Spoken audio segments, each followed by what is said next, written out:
Ottawa. As CTV News first reported, the federal government has paid a total of $31.3 million in settlements to 3 men wrongfully accused of links to terrorism and tortured in a Syrian prison. Public Safety Minister Ralph Goodale's office said in a statement on Thursday that this settlement is consistent with the findings of the 2008 federal inquiry into the detentions of the 3 men. The lump sum was split among Abdullah al-Malki, Ahmad al-Mati and Mayed Nureddin. Officials won't confirm how much of the total $31.3 million each man received.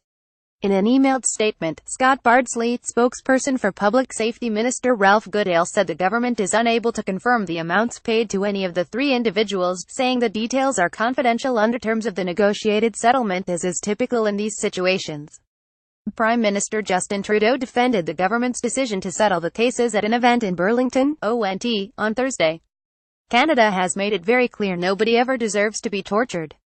And when a Canadian government either is complicit in that or was not active enough in preventing it, there needs to be a responsibility taken, Trudeau said. The 2008 inquiry, led by former Supreme Court Justice Frank Iacobucci, determined that federal officials contributed to the men's torture by sharing important information with international agencies. Foreign Affairs, CSIS and the RCMP were found to have made mistakes in connection with the cases, the inquiry found. The 3 men filed $100 million lawsuits over the federal government's role in their imprisonment, claiming that their reputations were destroyed and they were left psychologically and physically shattered after the ordeal. Bardsley said the settlements are consistent with the findings of the Iacobucci inquiry, which was established under former Prime Minister Stephen Harper's government.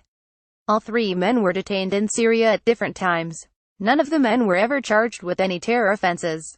Al-Malki, an electronics engineer from Ottawa, was held in Syria for 22 months beginning in 2002 after the RCMP and CSIS issued an international alert saying that he was on their watch list. In 2005, al-Malki told CTV's Beverly Thompson that he suffered from severe depression and post-traumatic stress disorder following his torture. He said his cell was filled with cockroaches and lice, and he was regularly lashed by his captors. He described the lashings as feeling like someone pouring lava on the soles of my feet and was simultaneously kicked with wooden-soled shoes. Some nights, the beatings lasted from sunset to sunrise. Torture itself left me in a hopeless case, al-Malki said. But really the worst part of it was being in that cell for so long and during the day hearing the other prisoners being tortured and hearing their screams.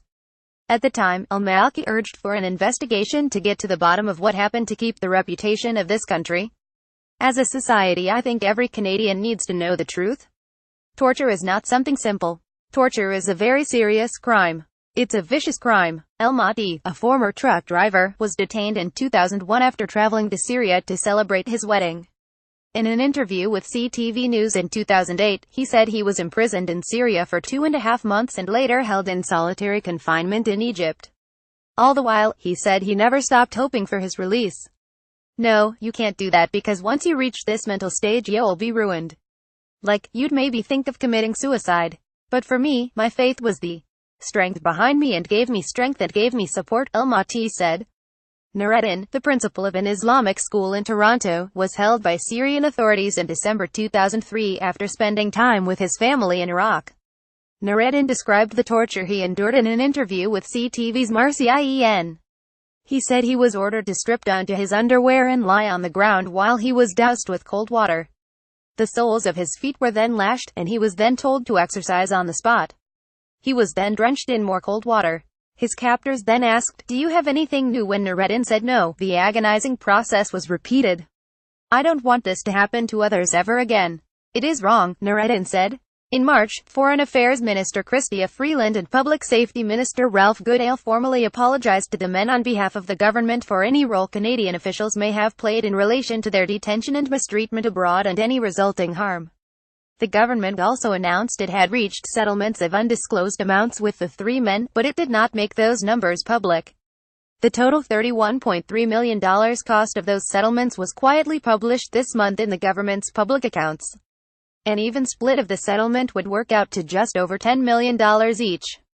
That's nearly the same as the reported $10.5 million settlement given to former Guantanamo Bay prisoner Omar Khadr.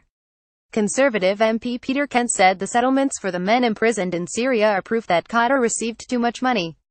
I think most Canadians would agree that the settlement amount that they are receiving should be significantly higher than what Mr. Cotter got, and underlines the fact he was paid far too much, Kent said.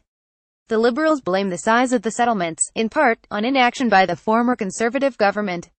Delay is always expensive, Goodale said in Ottawa. The government similarly paid $10.5 million to compensate Mar, who was taken to Syria and imprisoned in torture, in part because of false information provided by the RCMP.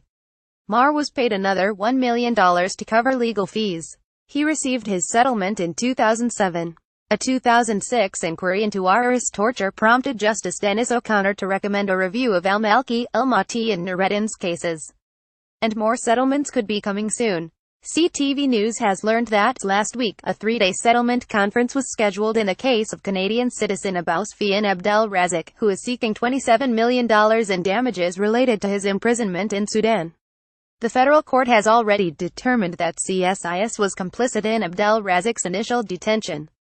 With a report from CTV's senior political correspondent Glenn McGregor and the Canadian Press.